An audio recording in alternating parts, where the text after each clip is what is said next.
Welcome to this episode of The Wolf and the Shepherd. Today we're going to be talking about a little town in Texas called Aurora. It's about 20 minutes or so from where we actually record. And visiting with us today is Jason DeBord, who is the proprietor of Martian Margaritas. And he also has an excellent beer out called Alien Ale. Thanks for joining us, Jason. Thanks for having me. So before we get into your nice little pub that you got there in Aurora, we got to kind of talk about the elephant in the room, which is, Martian Margaritas, Alien Ale. Why have somewhere like that in a little town called Aurora, Texas? I did a little bit of research about Aurora, on the number which kept coming out was 1897, 1897, 1897, 1897, and it was right the first time. Yeah, it was a UFO was said to have crashed into a windmill. So, we talk about occasionally extraterrestrial life, like how good it is, kind of like they must have that crap down, right? I mean, absolutely. Oh my goodness, they're in these other solar systems. They must have that crap down, but they come here, they crash into a windmill. I mean, seriously. Yeah. I mean, 1897. Look, this isn't like we had a whole bunch of other stuff going on. They crashed into a windmill. Well, and of all the places for them to choose to crash, they could have crashed in, if they're coming to Texas, which, let's be honest, what better place to stop than Texas? But they could have went to Dallas, they could have went to Fort Worth, they could have went to Houston, Austin, San Antonio. No, they said, you know what? We're going to crash. Let's crash in Aurora, Texas. Right, that's true, but if you had a whole bunch of wreckage from a UFO, like crashing, right, what would you do with it? Would you kind of dig a little bit of a, thing in your backyard, or we threw it down a well? Yeah, they threw it down a well. They threw it down a nearby well. That was it. It's a UFO. It's crashed. You know what we're going to do? We're going to throw it in a well. No. That was how they dealt with it. Makes a lot of sense. And, of course, part of the story behind the Aurora crash was, here comes this UFO, crashes into the windmill, which, let's look at 1897, right? Can't be a huge windmill. Can't be that big of a windmill. But normal size. Yeah, average somehow. Average size windmill. Yeah, average size windmill. Yeah. Well, let's...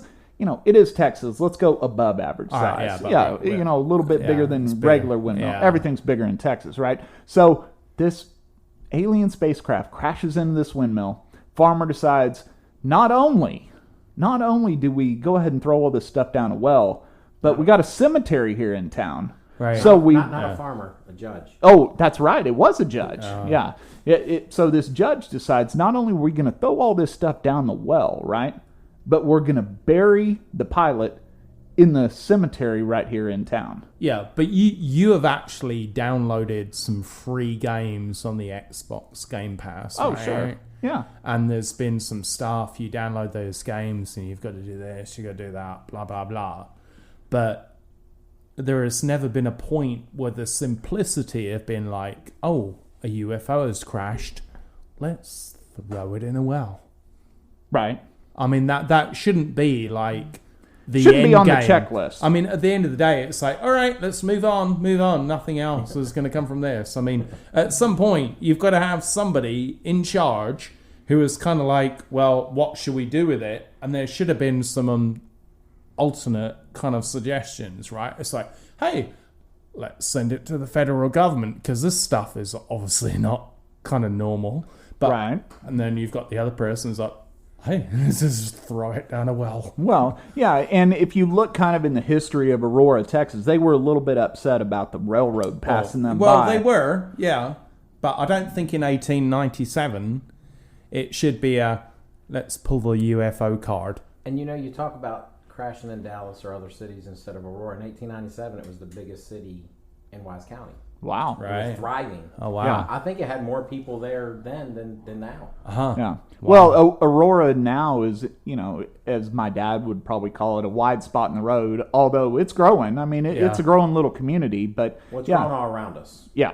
Yeah, and you're situated, what, right there between Boyd and Rome. Yep. Because I do remember taking my kids to that cemetery to show them the historical marker and everything, which, I mean, once again, you got to love Texas, that they'll put on a historical marker that a spaceman is buried in this cemetery, right? But right there in Rome, there's a Dairy Queen, and that used to be the closest Dairy Queen whenever the one here in Keller closed.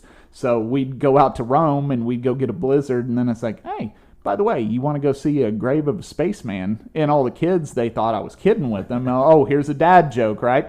No, and then I showed them the historical marker, and of course, they loved that. So we've also had some shows and everything, TV shows, news reports, and all this about the Aurora incident.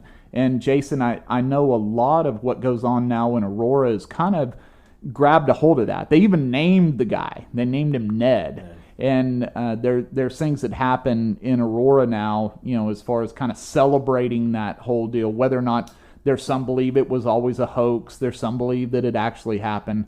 But in taking that little incident that happened way back then, 1897, now you've opened a place called Martian Margaritas. So tell us about that. Well, that's why I named it that, because it's very convenient.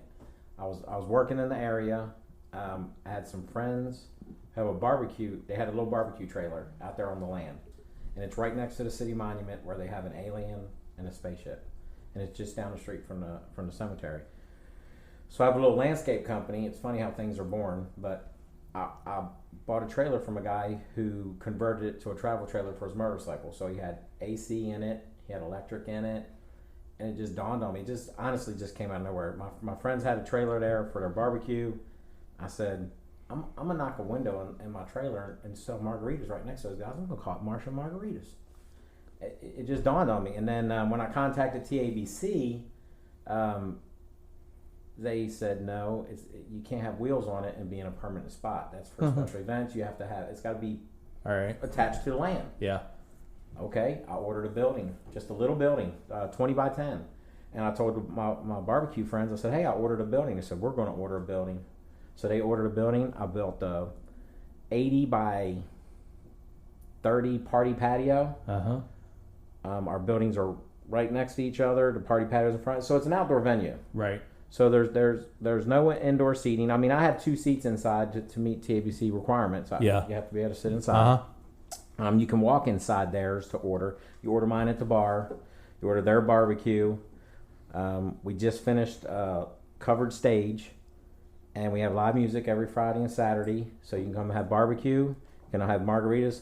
And when COVID hit, we opened in February. When COVID hit in March, they shut everybody down, right? Well, our business model was already margaritas to go, just like they do in Louisiana. Yeah. So we opened a drive-through, and we were busy. I mean, we were busier than we are now. Wow. People were coming from Paradise, Texas. Wow.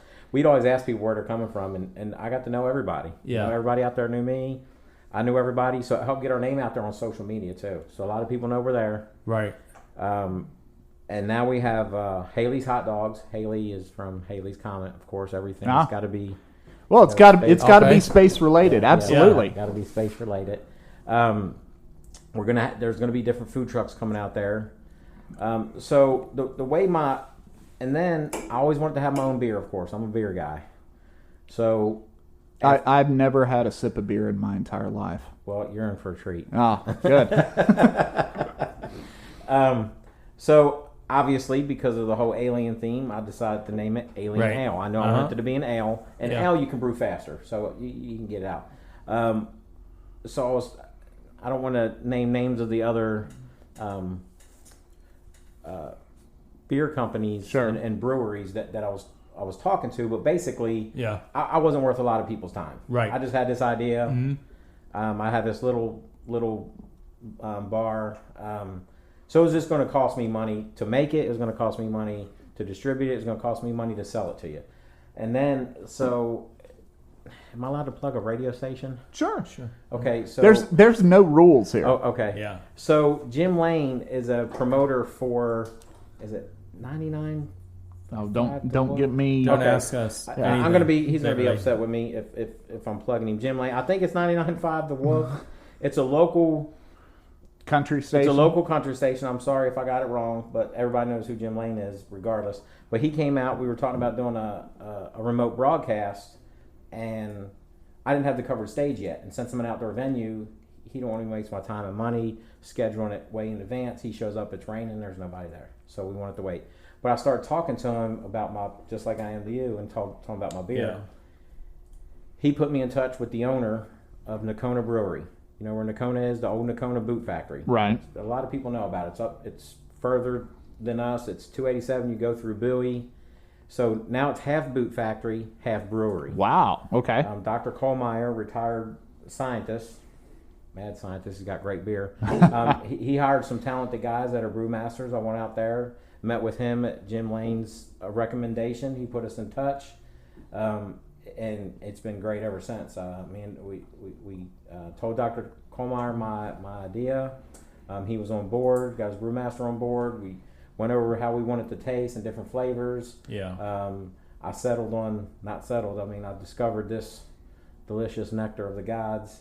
And then I came up with the logo. I had to, there's a long process. You got to get the barcode approved. You got to get the alcohol analysis done. Well, approved. let's walk through a little bit of that, because I know there's a lot of people, and home brewing is kind of a big deal now. A lot of people go to those homebrew shops and they want to brew their own beer. I tried that. Next thing you know, they think, okay, well, I'm going to be the next, Arthur Guinness. I'm going to be the next, Miller, Coors, Bud, whatever. And then they realize it's not just as easy as setting up a brew shop in your garage. It's mainly people who want diarrhea for a week.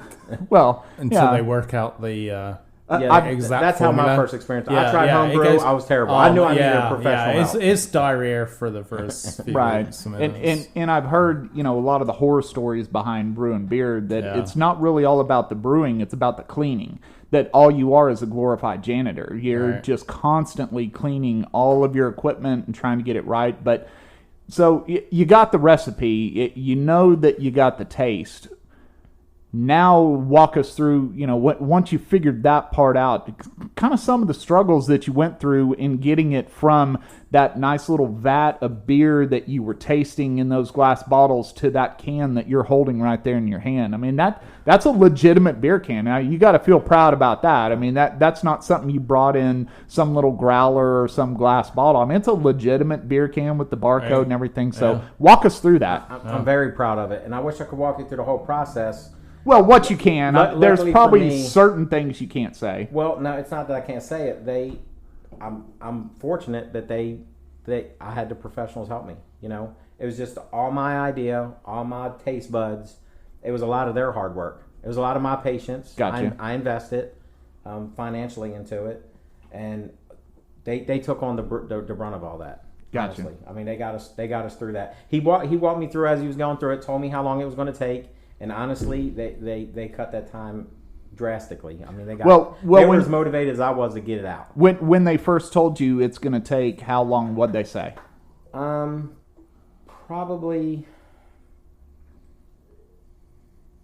a year. 8 months to a year. Okay, that was my guess. Yeah. So they're probably saying, "Hey, Jason, it's going to take 12 months." Yeah. But they delivered it in six. Okay, so they cut that estimate in half. So that's while huge. I was waiting on the cans, the good thing is we were able to have it on tap, so I could still serve it. I could serve it on tap. So I still had it in kegs, but I was pushing for this. I mean, I wanted it in cans. I wanted it in stores. Right. So right now, where we stand is. The brewery signed with Fisher 59. I think they're out of Denton. They're a beer distributor, and they're distributing it. It's in several stores in that way. Before that happened, I was self-distributing. I had it in Big Z gas station in Rome. I have it right here in Keller at My New York Pizza on North Tarrant Roost Snow. He has it on tap. He has it in can. He's a big supporter of it. Where else? Oh, we had a beer tasting at Al's Discount Liquor up in Decatur. Mm-hmm. I was up there with one of my beer girls, and we were giving out free samples. Right. He's a big supporter of this. He loves the idea. He carries like the most local craft beers I've ever seen anybody have. He has a wall of it. So now, have you found like during this COVID period, it's helped you to kind of, I don't know, maybe kind of centralize and see where your pattern's going and where you're going to go from now on, or was it just, I mean, you've got bars which are closed down and people can't drink outside the bars, and you've obviously got your beer and trying to find all your different channels of distribution. But I mean, did it change anything for you? Like when this suddenly came about, were you on a path, and then it was like, oh my goodness, I've got to find a different path to try and get this going? Honestly, I feel bad because it affected so many people in such a negative way. Yeah. That it actually helped propel us. Right. I mean, it really helped us. Other things I had going on, it shut a lot of things down. I'm a busy guy with a lot of things. Yeah. And it shut those things down so I could actually focus on building the bar brand. Sure. Promoting the bar. Mm-hmm. And like I said, we opened that drive-through to adapt and to the situation, and it just it kind of blew up. And this was just patience. I think initially we were afraid it was going to slow this down. Right. It did keep us from one big distributor before COVID. Yeah. We had already had a big presentation with one that was really on board with distributing it. They were excited about it. But after during COVID, once we got it canned, they don't have time for us. They're so busy. Sure. They can't get enough of another beer. Excuse me. They can't get enough of the other beer out fast enough, so they didn't have time for us. So that's the only hiccup. But there's like I said, we just signed one distributor. They're looking at 2 more in January. I think they're legally allowed to sign with 3. Right. Okay. So they may be looking at 2 more. The one they have is doing phenomenal from what I understand, and distributing it. And stores are requesting it. That's good. And everybody to taste it. Are you ready to taste it? I'm ready to taste Absolutely, it. Yeah. sir. Absolutely, sir. Everybody taste it. I've been getting positive feedback. Even people that say don't drink beer. I've had performers out there Friday and Saturday night. I give them drinks, but when they leave for the night, they buy a 6-pack or a 12-pack to take to their friends, for themselves.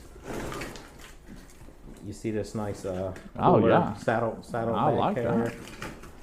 There you go, sir. So I'm gonna kind of look here on the can here, and of course we're gonna post pictures of this and all the good stuff that you can find on our Facebook site and everything else. But Alien Ale Area 114, an out of this world ale.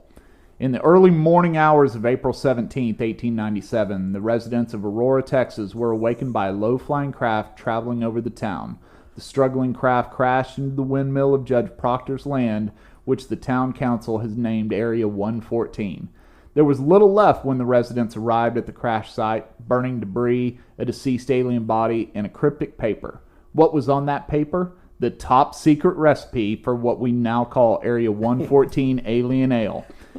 Oh, the taste, and you'll see... one taste, and you'll see why it was out of this world. There was a little piece of ice on there. That's why I said it was O. So 4.8% alcohol by volume, and if you drink this while you're pregnant, it might cause problems. So before we try this... your baby will have supernatural abilities. Yeah, big alien eyes, big my head, baby big already brain. does have telepathy. Now, before you try this, did you take a pregnancy test? I'm going to take that as a no. Were you asking about my... Yes, I'm asking you about yours. No. Okay. All right. So let's... All right, straighten it. Crack this open. Dang, son. Straighten this. Oh, that is good stuff. That is good. So I can actually see why you're talking about the whole, people that don't necessarily like beer being into this. Doesn't have that... Nice. It's not real hoppy. Yeah, it doesn't have that Pilsner beer taste. When we're walking around, we're 16 years old, we sneak up to Dad and grab his beer can of his Schlitz or something like that and take that taste and say, oh, this is terrible. This is one I wouldn't want my kids to drink for their first sip, because maybe they're going to be hooked on beer. I mean, my kids' first sip of beer was all Guinness.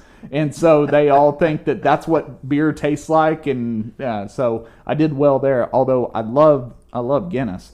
But man, I mean, It's nice. that is a fantastic It's a beer. nice- I mean, it that a is nice really beer. good. It is a nice beer. I wanted to make it, the drinkability. You can drink 5 or 6. I didn't want a heavy beer. You drink 1 or 2 of it. Yeah. Now, you talked about it being on tap and in cans. Bottles? No, I don't think that the brewery that I'm with that just does cans. So Yeah. that seems to be a new thing with beers now. It was always in cans, and then bottles came along, and now everything's going back to cans. Yeah. And to be honest with you, And I'd rather I drink a transitioned beer. with it. I transitioned. Yeah, I'd rather drink a beer out of a can. I don't know why. I think but it stays colder longer. You don't have to drink it as fast. I think. yeah, it makes sense. It actually costs a metal? more. It actually costs more money to produce To put it in the beers. bottles? Yeah. And I heard like storage, certain things with bottles you got to be careful where you store them. Like if there's Yeah. too much light in the bottle, it's messing with the flavor of the beer. Mm-hmm. And cans, it's more protected. Yeah.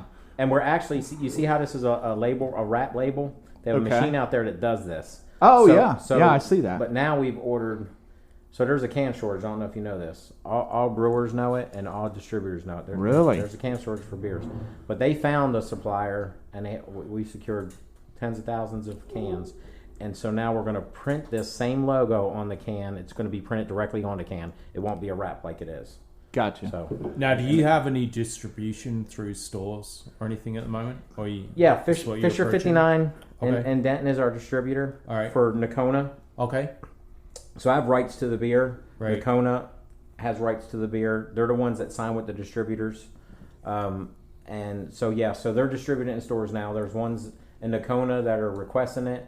I'm hoping it's in Denton. I don't know all this. I didn't get the list yet. It comes out next week. Yeah. Well, I'll have a when I go to actually Thursday. I should have a list Right. where it's at. They gave me a list before, and I don't know if that list stayed true. Oh, okay. I don't know if it's changed since the signature. No, because I'm telling you, drinking it, it's a nice. No, beer. it is. I on mean, your tongue, this is a nice. beer. that is a great beer. It's a I I mean, brought you beer. a case. it really is good. That's a good tasting beer. I'm.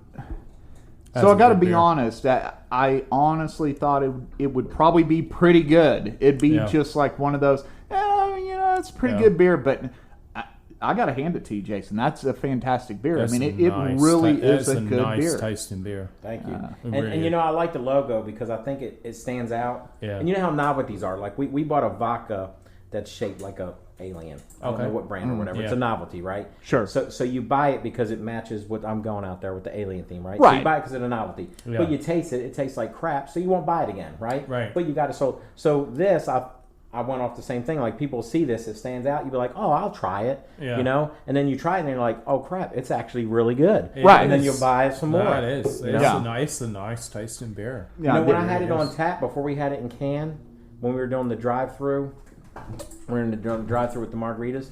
People wanted this. I was selling it to them by the gallon Yeah. in our margarita to go containers. Okay. They wanted it on tap, and because that's really what pushed me to try to get it in cans even faster. Like Yeah. like my customers wanted this in cans. Because tap beer is not going to hold. Yeah. Right. It's going to go flat. you you got to can- drink it fast. You can put it in a growler, but it's only going to last so long Right. Yeah. in a growler. Exactly. Where a can, you throw it in the fridge and it's ready when you're ready. Now, I still do have one customer. I won't dive him out, but he still insists on buying it in the gallon bag because that way his wife can Yeah. monitor how much he drinks. He can say, "Oh, and he drank equivalent of 2 beers." Right. Because That's if he true. gets the 6. Because I was like, I got it in 6-packs now. He's like, no. 'Cause Yeah. then she'll be like, oh, you had this many, you had this many. He's like, she has no idea how many I have. Yeah. Hey, Right, right, yeah. Once again on this podcast, we're always trying to hand out good advice, and that's pretty good advice. So, I mean, if you're going to go pick up this beer, maybe you talk to Jason and say, my wife watches my alcohol intake. Maybe I need to go ahead and have it in the bags or something like that because I don't want her counting the empty cans in the trash can outside or the recycle bin. Sorry, since it is I aluminum. genuinely don't know if that's useful whatsoever. So, where are you going from this? I mean, this is honestly a lovely tasting beer. Thank you. I'm just really trying to get it in all the stores, trying to promote it. I want to walk in Walmart in the beer section and it's there, and take pride in knowing that's my product. Right. We are going to eventually, once we get it distributed and sell enough to pay for it. One thing that's unique that no microbrewery or craft beers do. I don't know if I'm saying on podcast. I don't want anybody to steal my idea, but hey, more power to them. You heard it here first. I want to do my... Yeah, but hey, this is all officially trademarked, so I want to do my tab green. I want to do my tab green. You know, like Monster, like energy drinks do that. So, but no craft beer does it. So I want to do this like fluorescent green, and then eventually, because it takes a lot of work and it takes a lot of money, but I want to have it like the little alien head cut out in the little tab, just to make it a little bit more trendy and a little bit more desirable when you see it. You know. Yeah. No, because I mean, I'll be honest with you. I mean, I'm not a big fan of a lot of beers, but I mean, this stuff is, I mean, it tastes good. Mm-hmm. Does this not taste good? I mean, this stuff tastes good. Well, there was a hole in the bottom of mine. No, I mean, that is how good that beer was. I mean, this stuff tastes good. I mean, you don't this need is a koozie a real with this good. beer. This is a real good tasting beer. But what have you got in terms of, you know, how are you going to promote it going forward? I mean, you know, we're in this kind of COVID thing of like almost everything has to be online now in terms of promotion. It's hard to kind of have, you know, face-to-face promotions and building things. Where are you going to go from here in terms of promoting the beer? I've done face-to-face promotions at Al's Discount Liquor. People come in the liquor store.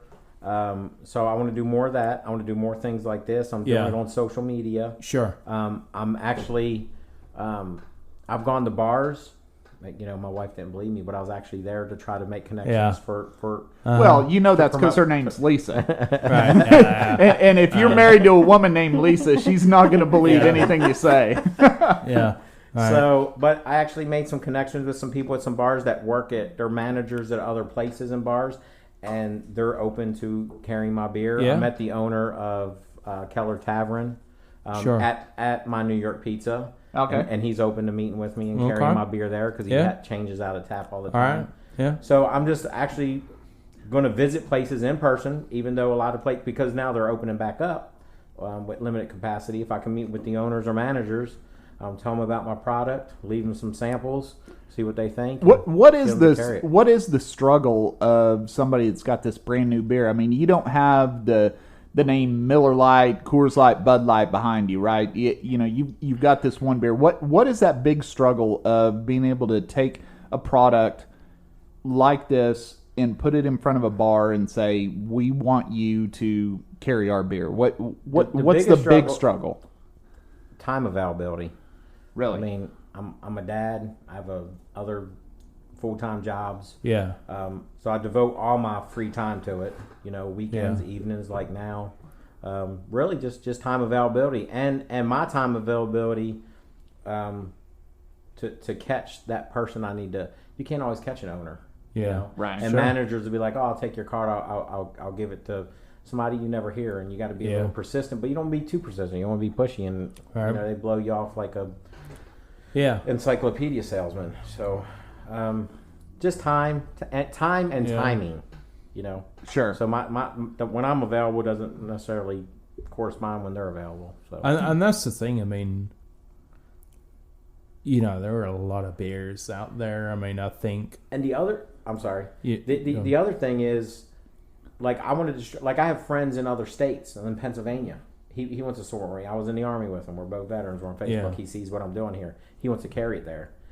Well, I know there's distribution laws and all that stuff. You got to have a distributor. Those old interstate commerce laws that had a lot to do with. So I'm about to learn how to navigate that. Because you know I wanted other places, and I think somewhere like Roswell, New Mexico, this would do great. Yeah. Martian Margaritas would do well. Alien Ale would do well. Yeah. And I'd be remiss. I got to do it before I forget. I know we're in the middle of this, but when we were talking about crashing into the windmill.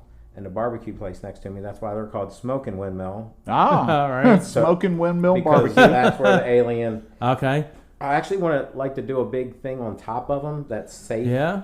No, for the wind and like have the spacecraft Right. on my Yeah. end and look like it's going into their windmill. You know? Yeah. Hang on. No, that sounds nice. dude. Smoking And he windmill barbecue. The owner was the executive chef for Bob's Steak and Chop House for nearly 10 Oh, years. So he's okay. an amazing, talented Yeah, chef. no. Different menu all the time. Oh, yeah. He's got a thing called the UFO. Uh-huh. It's a stuffed poblano pepper stuffed with brisket and cream cheese wrapped in bacon with his signature sauce. It's amazing, and it's a meal. Yeah. You know, I keep threatening that since he's calling it UFO, that I get a royalty. Yeah. Well, you know sure. me. Yeah. Oh, I know you. I need know my you. royalty. Yeah, you got to get yeah, your penny. yeah. But actually, I mean, I know Sean Marchant. Grew up you? with his brother. His brother built my deck. Sean has 3 brothers, so I grew up with the older brother. But yeah, I know Sean, and I remember tasting some of his food that he cooked in some of his restaurants. You gotta come out there. He is an amazing chef. So props to Sean. Hadn't seen you in a while, but glad you're kind of tied up with him, because I would go into one of his restaurants and I'd sit down and he'd come up and he'd say, "Well, glad you came," and I'm like, "Sean, just cook me something. I don't want to order. Just you go make me something and bring it to me." And every time he did, it was just absolutely fantastic. So now that he's the proprietor or one of the proprietors, I don't want to speak out of turn here. I don't know exactly how that works, but at least he's involved with the show, right? Yeah. Knowing So we call the whole area Area 114. He's there, I'm there. We had 2 others. We had another 2 shops.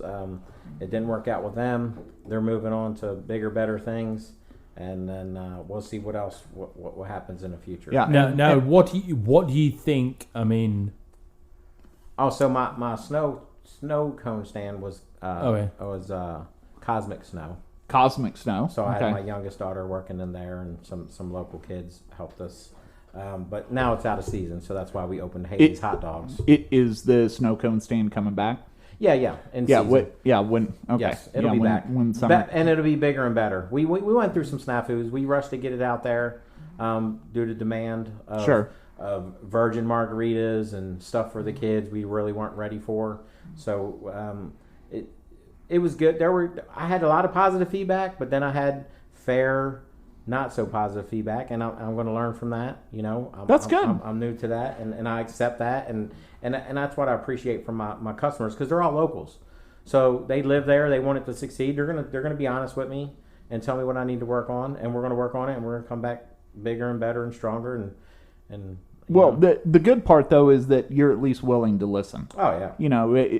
A lot of times people want to give feedback, but they feel like they're not being heard. You have sites like Yelp.com, and people think that they're giving feedback and somebody's actually going to look at it, listen to it, or whatever. But it's good to hear that you're actually listening to it and saying, "Oh, okay, yeah, that's a good idea. I'm going to fix this. I'm going to make this better." Yeah, it's a relationship with the community. We're the only thing in town, honestly. Sure. So I want it to do well. They want us to do well. So it's a marriage. Now, do you feel you have a good social media presence in terms of absolutely? What you have?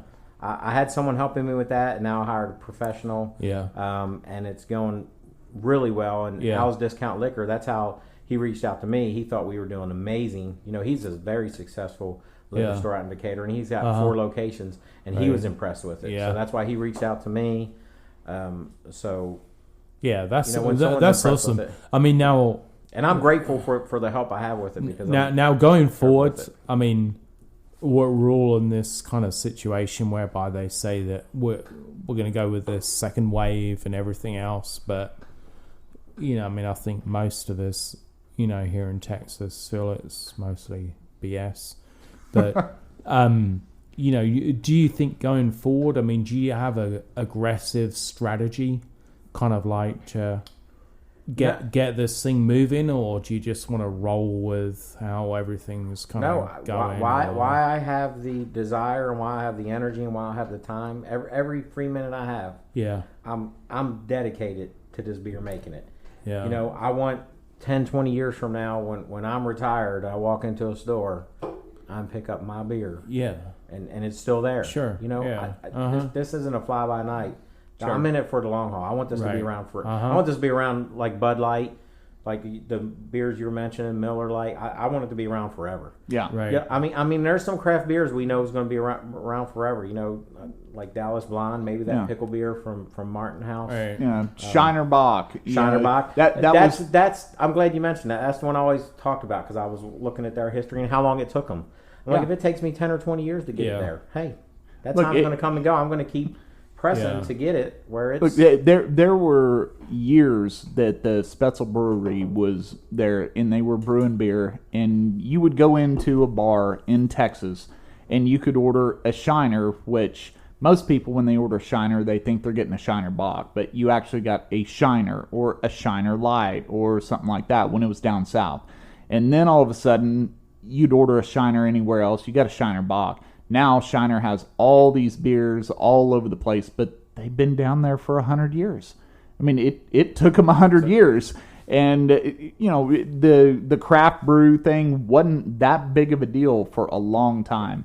Now it is a big deal. Here's what's going to get me there faster than Shiner Bock.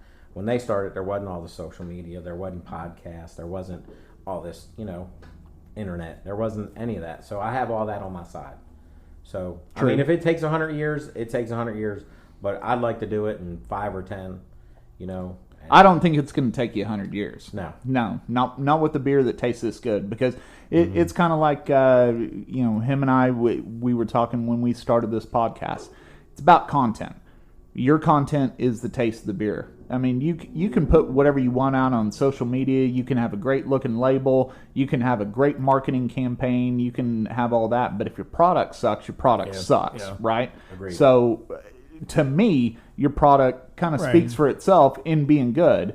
You just got to get it in front of people. Yeah. And I made a blanket promise to Nakona Brewery that I was going to work, to make this their number one selling beer. They have other beers. They have great beers. Sure. They have Nakona Light. They have Nakona Sunset. They have a whole line of great beers that I carry at my bar. But I told them this is going to be your number one selling beer. Good. And they're great with that. They're happy to hear that. They want me to make it their number one selling beer. And by the way, so how long has this been out now? I don't think I asked you that yet.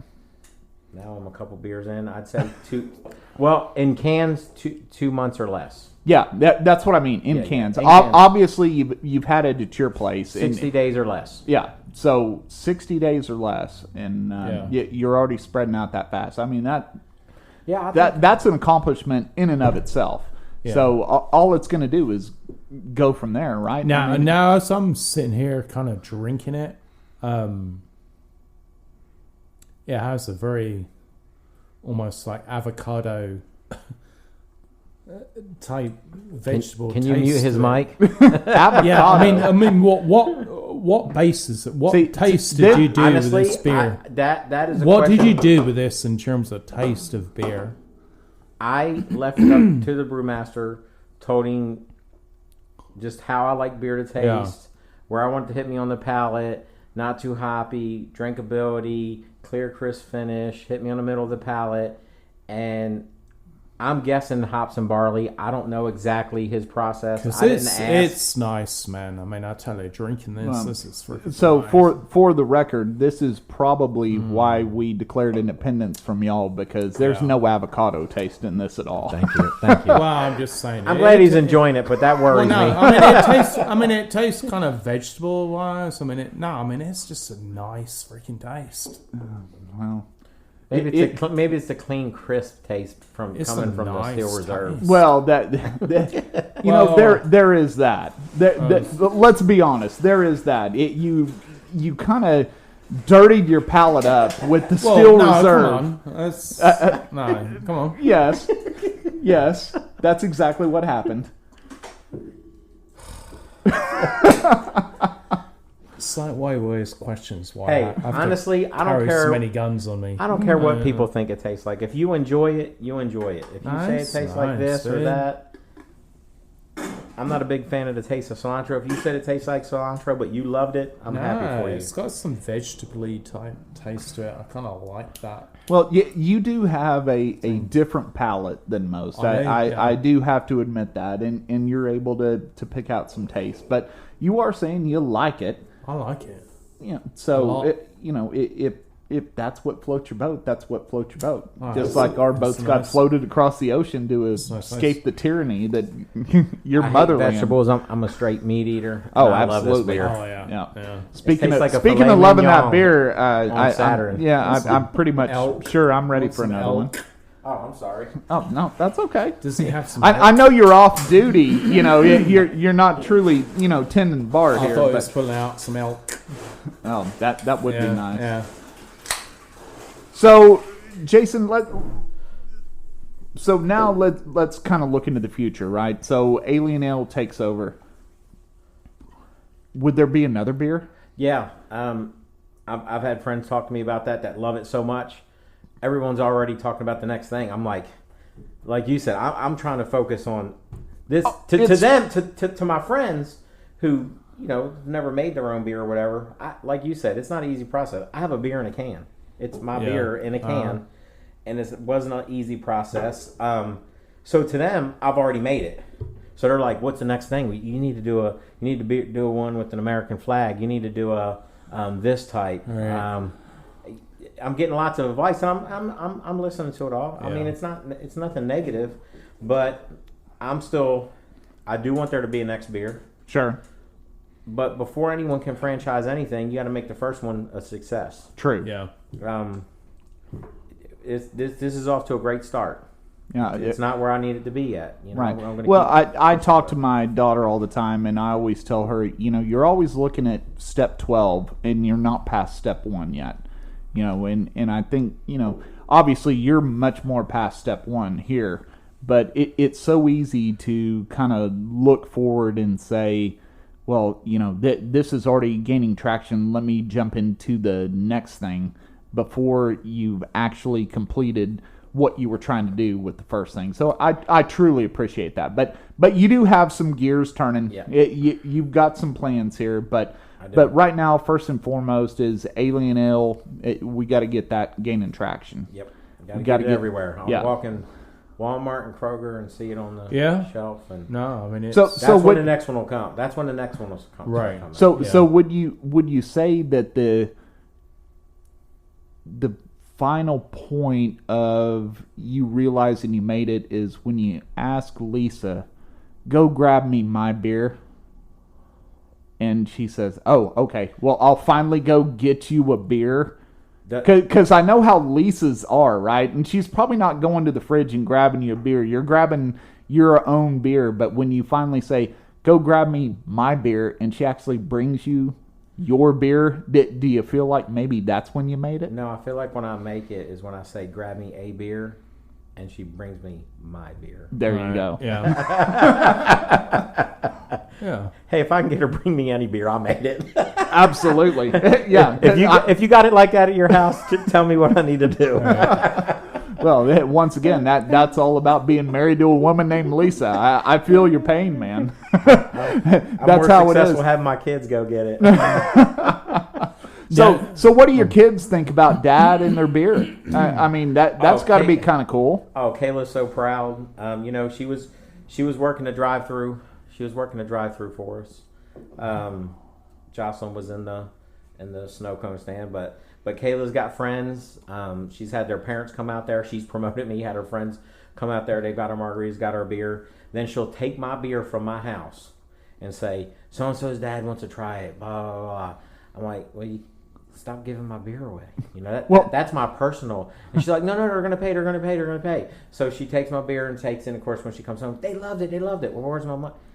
Oh, she kept. She keeps the money. Well, sure. She's my kid. That's Yeah. all right. Well, She not can, not only that, but then you honestly you got to think. Well, so I'm going to send my under 21 daughter out with my beer, Yeah. and then you kind of forget about that part, You right? said she was under 21. I didn't. Oh, well, okay. I'm talking about my 21-year-old. Oh, Kayla. I got them confused. I No, tend to you're forget allowed about to that. promote it, but not drink it. Yeah. But yeah, she's really proud. She's wanting all her friends' dads to drink it, and she loves it.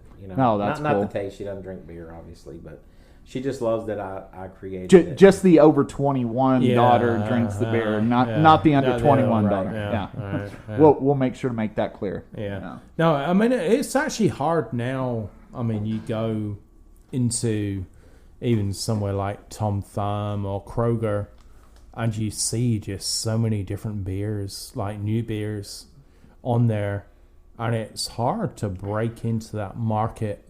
Very. You know, like, let me just kind of put my beer in amongst these beers, like, and I'm not. Well, that's blowing, why I'm hoping the label. Yeah, and I mean, I'm not blowing smoke up your butt. I mean, this is a good tasting beer, but just me saying it's a good tasting beer, I mean, it's not going to get it on The shelf. And stuff. But you know, you have a lot of drinks on the shelf which just taste terrible, and I sometimes wonder, because you know, I've drank a bunch of them, kind of how on earth did you get in this shelf space? Because your drink tastes terrible. It's funny you say that. I'm not going to point out the beer, but at Big Z, they were having trouble finding space for mine, and there was one that's in there that I see in a lot of places, and they're like, well, no one buys this one, so they took it out and put it in the back and put my beer there. And the first case they had, I came back the next day, and I was happy because the girls that work there are big supporters, you know. Sure. They live in a community, and the owner's kind of, you know, unsure, but he gave me a chance with the case. But I was glad he was there when she said, oh, you need to bring more beer. That case was gone like that. I was like, okay. I looked at the owner. He's like, bring me 4 more. I was like, okay. And I brought 4 more cases. And I don't even have the 10 signs yet. But you know, when you walk in the fluorescent signs and the 10 signs. Yeah. So I'm going to start with 10 signs. So I have some getting made. It's going to be this logo that says Alien Ale. Okay. So when you walk in a store that's carrying it, you'll see my 10 sign. And if you don't see the beer, you'll see the 10 sign. You're like, what is that? You know? And my tap handle, I have tap handle if you go to My New York Pizza, you'll see it there. Yeah. He has one of my tap panels that I made through Etsy. Online. Oh, yeah. Uh-huh. But I'm getting with he put me in touch with he's a big supporter. He put me in touch with a company. I haven't reached out to him yet, but he gave me the information to actually make the cool real tap handles for all these different breweries. The Hopadillo, that one looks really cool, and it's green, you know, like I'm going to want. So I'm going to reach out to them to get some actual nice tap handles. I mean, I'm happy with the one we have, but it pales in comparison to the others. But with the alien head sticking out, people are always like, well, what's that? Right. You know, so it stands out. And like you said, the good thing is they'll say, what's that? And try it, because I'll try something over there. And I'll try it because of the tap handle, right? We all do. Yeah. Uh-huh. Well, then it can be terrible, and then it can be good, and you'll be like, oh. Yeah, but it's all marketing. You know, you see something and you say, oh, that's different. Let me try that. You know, especially with some of these beer houses that you go to, and there's, 100 beers there. I've been to one in Austin that literally has over 100 on the wall. Yeah. Amazing. And so how are you supposed to figure out what you want to try? So you got to set yourself apart a little bit, because there's no way that you're going to try all 100 beers, even if you get, a 1-ounce shot glass of all those 100 beers. By the end of that, you're saying, well, okay, I'm done now, so I don't need to really get a pint glass of any of this stuff. Yeah, but you say that, but, there are people who like the dark beers and the light beers, and, they start differentiating down to the point where, all right, there's maybe 6 beers here I might want to try, because people have a very, in terms of palate, I mean, I won't drink a dark beer. That's true. You're not a dark beer. And I won't drink an IPA. Yeah. I think they all taste the same. Yeah. I agree. For the most part, I agree with you. IPAs are very hoppy, and so everyone does have a different palate. So that's why I appreciate how this one transcends like everyone's different palate. Like I mean, and I told you, my customers are brutally honest. Sure. If they like it, they like it. If they don't, they don't. They let me know, and I'm glad they let me know about our margaritas when we're working on new flavors, whether they like the flavor or not. So, I'm real pleased. I'm real pleased with that's good. The one thing that I could see for your beer is you got to get it in flights, because I mean, aliens flying around in UFOs, and that's the big thing of. You got to get some bar to put it in one of their flights of beers, because obviously you got the alien. He's flying around in a UFO, it's got to be in a flight, right? We were actually going to make a little flight holder for the margaritas. It was going to be shaped like a rocket ship or an alien or something like that. Yeah, so there you go. That'd be cool. Love it. We're looking at. I'm trying to get some merch. You know, you got a couple. Yeah, you did bring me some merch. I love my Alien Ale Area 114 coaster. And by the way, we didn't touch on this. Area 114, of course, that's Highway 114 here in Texas. So for we do have people that listen that is not from around DFW, so that's where that comes from. And I got my Martian Margarita sticker here. They're out of this world. And the little Martian dude sitting in the margarita glass. I mean, that's our logo. Yeah, that is a cool sticker. I mean, I love that. But where else are you going with the merch? What are you thinking? We're gonna get T-shirts, hoodies. I have customers that have become my friends on Facebook. We're actually friends now through this. Yeah, and they're blowing me up all the time. You got the shirts yet? They really want the shirts. Yeah, because the girls that work out there wear the Martian Margarita shirts. So they really want some Alien Ale shirts with this cool little logo on it, and I want it. You know, I'm always representing this. Yeah. And that's what I want to tell you. I'm glad I brought that up. So I'm always representing some kind of alien thing in this green. And my daughter bought me fluorescent green Nike Air Max to wear on my deck out there because my furniture's green on the deck. Okay. I'm Martian Margaritas. I'm all about the green, the alien. So I was wearing this at the gas station on my way here. I put the beer in my saddlebags, and I stopped to get ice. And when I went in, the girl mentioned, she's like, "Oh, you got some alien thing going there." And if you see, you got a helicopter gunner in there, right? too. Yeah. Oh, yeah. But she's like, "Oh, you got anything?" And I said, "Yeah." So I'm always happy to talk about my bar. So you never know, right? So right. I'm like, well, yeah, I own Martian Margaritas out in Aurora. Yeah. And I'm headed to a podcast to promote my Alien Ale beer. And some guy in line was like, "Yeah, he's got great margaritas out." No, he said they got great margaritas and he's got good bands out there too.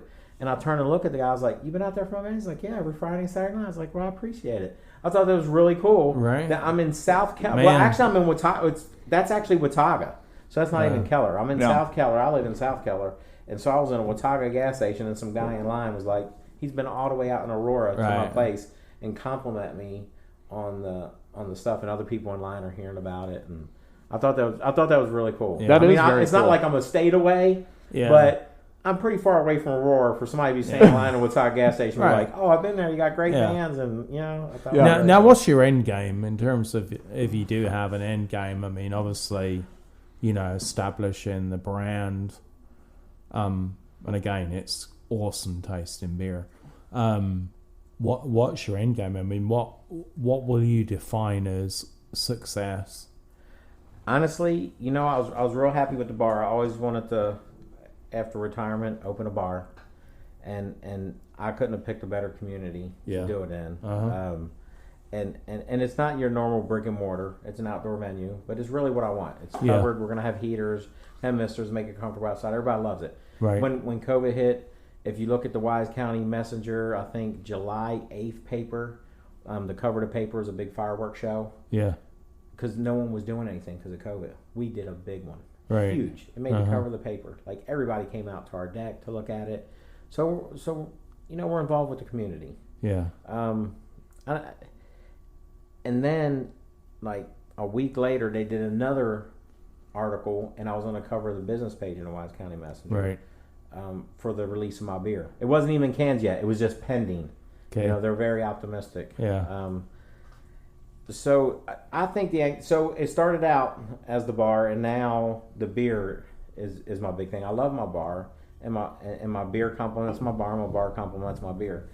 But I don't know if I thought about it before now or until you just asked me, but I think it's always been there. Honestly, once this makes it, I think end game, once I'm on my second beer, I would honestly like to be involved in the brewery. Right. In the brewery. Well, honestly, it's always been there because actually when I first talked to the owner there, I said, I'd like to take time off of work and off of everything I'm doing and be like, because they treated me so well. They treated me like $1 million investor. You know, Sure. I didn't have $1 million when I walked in there. Yeah. But he treated me like that. It's like the whole place shut down, and it was for me. He walked me through the whole process of how beer starts, how it ends, how it's fermented, how everything boils. He walked me through the whole thing. Like the whole place was mine. He had people waiting on me. Now, are you a little bit scared with that? I mean, in terms of if I had to say to you, like, look, you've got a nice tasting beer here. You could probably go for it by yourself. But if you go to a bigger player and you move on and you put your beer in with somebody else who's going to do it, I mean... Do you mean go to another brewer or bigger? Yeah, I'm talking about somebody who was basically absorb your product. They'd have to absorb the brewery under their terms because I'm loyal to them. Right. Yeah, and that's the thing I was thinking because, like I said, it's a great tasting beer, but I'm loyal to that brewery. brewery. If somebody else comes along and wants to snap this up and make it their product, it would have to be agreeable by that brewery. Right. Not just because of my morals, but I think contractually. All right. But morally, I'm loyal to them. I mean, I'm nothing without them, honestly. Right. I mean, it was my idea. Yeah. All they did was make my idea a reality. Okay. I mean, they worked tirelessly to do it. They're brewing it. They're canning it. They're signing with the distributor. They're making my ideas a reality. So I would never betray them. So back to the end game, I would like to see myself involved with the brewery. Like I told Dr. Kohlmeyer at Nakona Brewery, I said, I'd like to take 6 months away from everything and be like an intern here. Okay. And just learn everything you just told me. Because I'm not going to learn it. I'm not going to retain what you just told me today. It would take me at least a good 6 months. I would love to live in here for 6 months and just live and breathe it. Right. To really know beer and brewing and know that it's hops and barleys and not avocados and vegetables. And how to clean all those. No. I don't need to know that. I do need to know no, you know what? I would do it. I know you would. I would do it. I know you would. And I really, so that's the end game. My end game, if my dreams were reality, would actually to do that 6 months, but also be an investor in the brewery and be a stakeholder in the brewery that's making my beer instead of having an agreement, a written contract of percentages. Okay. I'd like to be involved with the whole process. Now, do you see yourself making, again, this is a great beer, but like, do you have ideas for other beers? I mean, you got some different I'll tell you, stuff what I've had to learn as a business owner, you can't always do what you like. Yeah. I mean, if you want to be successful, you got to try to make a product that you're excited about, that you're passionate about, but you got to make it accessible for people that like it and to the masses, right? Because I love wheat beer, and I carried wheat beer out there at my bar on tap. I was the only one drinking it. I mean, no one drinks it. Right. So even this beer, this is my second favorite beer in the world. I know I'm supposed to say first.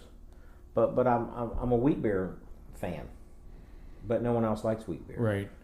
But this outside of wheat beer, but I like other things other than wheat beer. You know, like I like a porter, I like a pilsner, but wheat beer is my number one beer. This is my, I wouldn't say second. I say that I drink more of this than wheat beer now because it's different. Just like when you want a stout when it's cold. You know, you drink different beers at different times. Right. When I'm wanting to drink a lot of beer and hang out like I am now, this is my beer. If I just want to drink one beer, 2 beers, I'll drink my wheat beer. Right. But I would love to make a wheat beer. But I'd like to drink, so that's the end game. I would love to make other beers and be involved in the beer making process and try just different things. Right. But like I said, first, got to make sure this is going to be a success. As much as we like it, as much as other people like it, it's got to get out there. People got to try it. They got to taste it. I got to get that support. Mm-hmm. Makes sense. Well, Jason, so explain to the listeners how they can find you on social media, your bar, your beer. Give us all of those little plugs so they can figure out not only how to find you and your bar and everything, but all the information they need to know. So give us that. Okay, so we're Martian Margaritas. We're on Facebook. We're on Instagram. It's Martian Margaritas. We have. You can also, we plug each other. I plug Smoking Windmill Barbecue. They plug us, obviously. Al's Discount Liquor plugs us. We plug them. So if you went to their website, you should see us, and vice versa. I'm at 100 North Madison Street, Suite 200 in Aurora, Texas. Although it says Madison, it's a little deceiving. So it sometimes takes people to the ball field. We're actually on 114. That's why it's called Area 114. There's a little driveway that goes through there. It's called a street. It literally leads to a guy's house that's behind our bar. But so we're addressed as Madison, but we're on 114. If you go 287 north towards Rome, you exit for Rome and go left where that Love's is. Okay. We're down on the right. You can't miss us. We're the only thing in town. We're right there way before you get to Boyd. But the 911 district is looking at re-addressing us to a 114 address. Gotcha. For simplicity. We are open. We're closed Mondays and Tuesdays. We're open Wednesday and Thursday from 3 p.m. to 9 p.m. We're open Friday and Saturday, 11 a.m. to 10 p.m. We have free live music every Friday and Saturday. And if you're a musician, hit us up on our social media. That's how we've booked everybody, is through social media. Mm-hmm. We're open Sunday, 12 p.m. to 7 p.m. Now, my license allows me to be open till midnight. We haven't been open through the winter yet, so I don't know how it's going to be with people wanting to be outside. We're going to try to make it as comfortable as possible. We had heaters last time. I'm trying to cover it. It takes a cost. It's got to be engineered to be safe, and it's got to be done. It's got to be done professional and done right. But I will have it done. And once that's done, and the people want us out there later, we'll be there till midnight. Although we close it 9 and 10 on those nights I mentioned. If customers are there, we're going to stay. Cool. I've stayed. I've never kicked anybody out, or I'll stay as long as they want to be there, and as long as my license allows me to be there, which is till midnight. Nice. And once again, where can we find Alien Ale? So you can find it obviously at my bar. You can find it in Nakona Brewery in Nakona. I will have a list of where the distributor has been distributing it. It's in several stores out in that area in Denton. I know for sure we have it here in Keller, at My New York Pizza, at Roof Snow in North Tarrant. He's right next to the CVS Pharmacy and a coffee house over there, across from McDonald's. We have it at Al's Discount Liquor in Decatur, and we have it at Big Z Gas Station there in Rome. Nice. Okay. Great. Well, we appreciate you joining us for this episode of The Wolf and the Shepherd. Hopefully everybody will go out and try this excellent beer. It's bloody lovely. It is. It is bloody lovely. It does not taste like avocados. No matter what the Wolf has to say about that. Yeah. But please check out all these good things as far as Martian Margaritas and Alien Ale on social media. We'll post all these to our sites as well as Smoking Windmill Barbecue. Shout out to them. Appreciate you, Jason. Yeah, really appreciate you guys. Thank you. Appreciate you coming out here and sharing your beer with us, sharing your story, and thank you very much to all of our listeners for your continued support. We certainly appreciate that, and we'll catch you the next time. Thank you.